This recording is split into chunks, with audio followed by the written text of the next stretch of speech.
ഹേ ഭാഗ്യവതിയും ഭർത്തൃഭക്തിയുമായ സതീരത്നമേ, ഭവതിയുടെ ഭർത്താവിനെ ഞാനിതാ മോചിപ്പിച്ചിരിക്കുന്നു.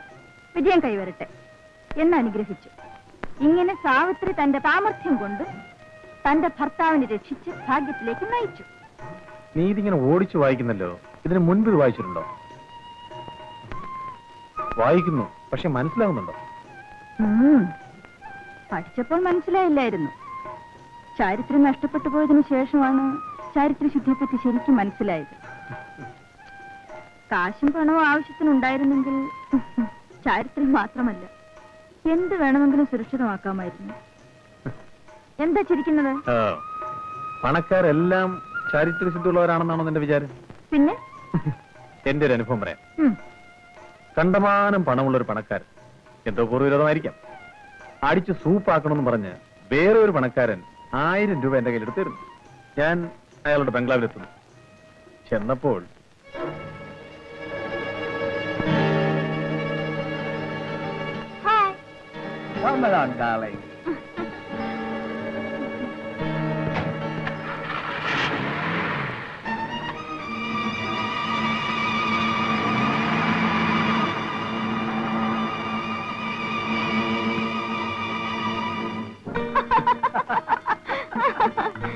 You naughty girl. Hey, you. the donkey game? Come on, I teach you the donkey game. Come on, how is it? How is it? It's nice. Now, come on.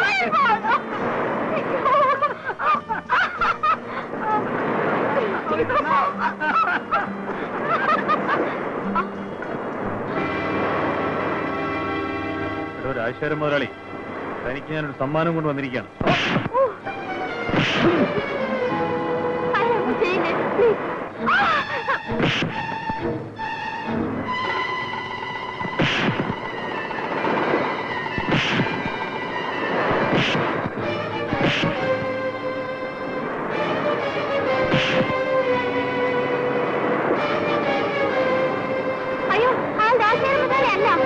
Rajasekharan മുതലാളി അല്ലേ? ഞാൻ എന്റെ ഭർത്താവല്ല.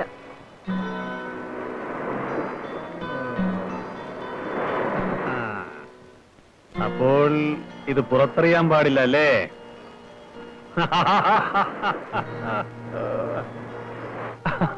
അങ്ങനെ അവിടുന്നും കിട്ടി 1000 രൂപ. അവര് വലിയ കാശുകാരന്റെ ഭാര്യയല്ലേ, പിന്നെന്തിനാ റൂട്ട് തെറ്റിപ്പോയത്? നിന്റെ വയറ് കത്തിയപ്പം നിന്റെ റൂട്ട് തെറ്റി, അവളുടെ കൊഴുപ്പ് കത്തിയപ്പം അവളുടെ റൂട്ട് തെറ്റി. എന്നിട്ട് ഇവരോട് ചാരിത്രശുദ്ധിയെ കുറിച്ച് ചോദിച്ചേ. 24 മണിക്കൂറും ശ്വാസം വിടാവുന്ന പ്രശ്നം എന്താ? എങ്ങനെയുണ്ട് പറയട്ടെ.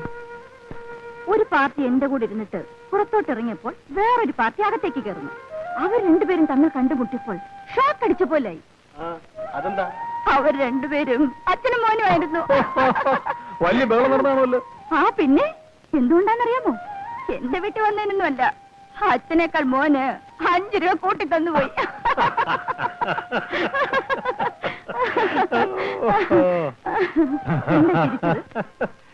ഞാൻ വേറൊരു കഥയോട് തിരിച്ചു പോയതാ. എന്റെ അടുത്തോടെ പറഞ്ഞിട്ട് ചിരിക്കുന്നു. വേണ്ട, വൃത്തികേടാ. ഓ, വല്ലാത്ത വൃത്തികേട്. ഞാൻ കാണാത്തത്. കേട്ട് കഴിഞ്ഞു പിന്നെ വൃത്തികേടാണെന്ന് പറയരുത്. ഇല്ലില്ല, പറയാനേ.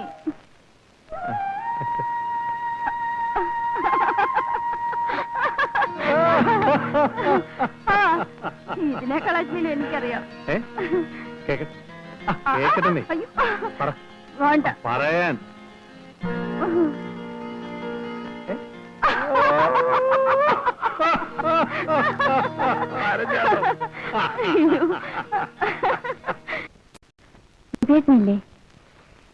എന്തിനാ മറിയ നീ അയാളുടെ പിറകിന് നടക്കുന്നത്? അയാൾ ചീത്തയാ. ഒരു പക്ഷേ അയാൾ നിന്നെ കല്യാണം കഴിച്ചാൽ തന്നെയും അയാളുടെ കൂടെ അവസാനം വരെ സമാധാനത്തോടെ ജീവിക്കുമെന്നുള്ളതിന് എന്താണ് ഉറപ്പ്? നിങ്ങൾ ജീവിക്കുന്നതോ? ജീവിക്കുമെന്നോ?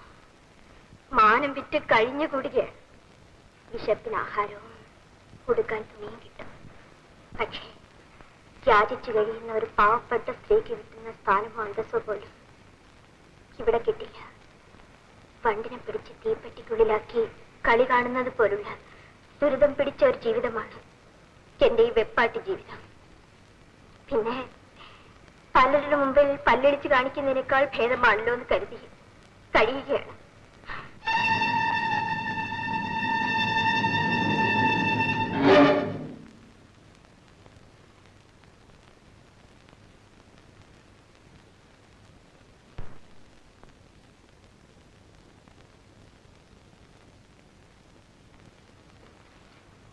എന്നെ പ്രതീക്ഷിച്ചില്ല അല്ലേ?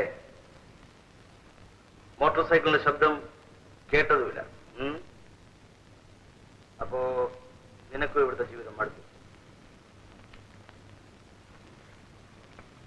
സമയത്തിന് ആഹാരം, ഇഷ്ടം പോലെ ഉടുപ്പ്, എന്റെ കൂടെ കിടക്കാൻ ഫോമിന്റെ മെത്ത, ഇതിൽ കൂടെ നിനക്ക് എന്താ വേണ്ടത്? എന്ന് നീ പിറുപിറുക്കാൻ തുടങ്ങിയോ അന്ന് നിന്റെ അക്കൗണ്ട് ക്ലോസ് എന്ന് പറഞ്ഞ ഓർമ്മയില്ല.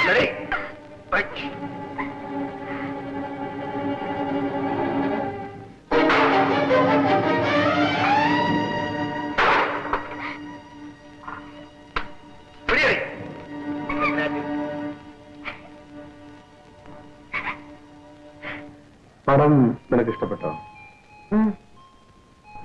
അതിലെനിക്ക് ഏറ്റവും ഇഷ്ടപ്പെട്ടത് അഴുക്കെടുത്ത് ജീവിക്കുന്ന തോട്ടി അവസാനം വരെ എന്ത് പരിശുദ്ധമായ ജീവിതം നയിക്കുന്നു.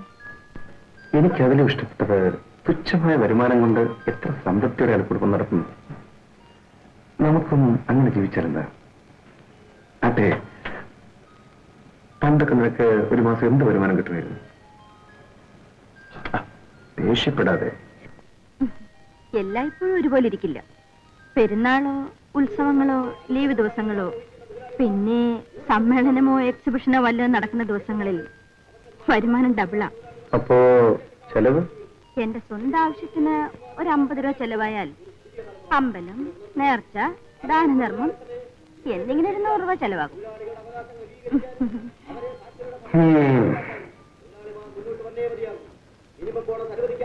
മീറ്റിംഗ്? അതെ, ഒന്ന് ശ്രദ്ധിക്കുക. അയാൾ നല്ലതുപോലെ നിനക്കെല്ലാം അറിയാം. പ്രസംഗം കഴിഞ്ഞാൽ പിന്നെ നേരെ ഇങ്ങോട്ടല്ലേ വരുന്നത്?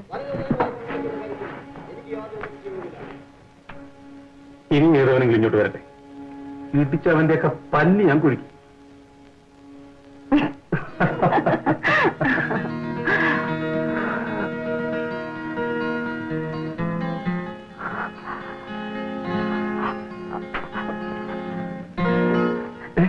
കുറച്ചിരിക്കും, ഞാനിപ്പ വരാം.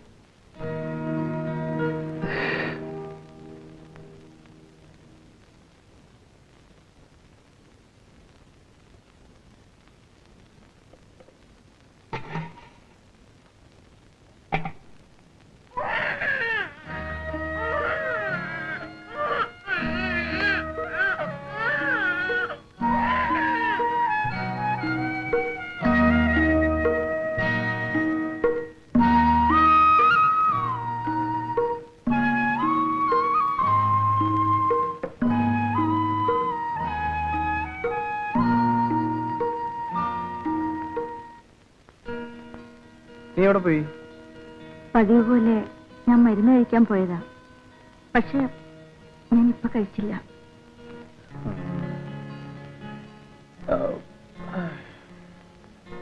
നീ വാ.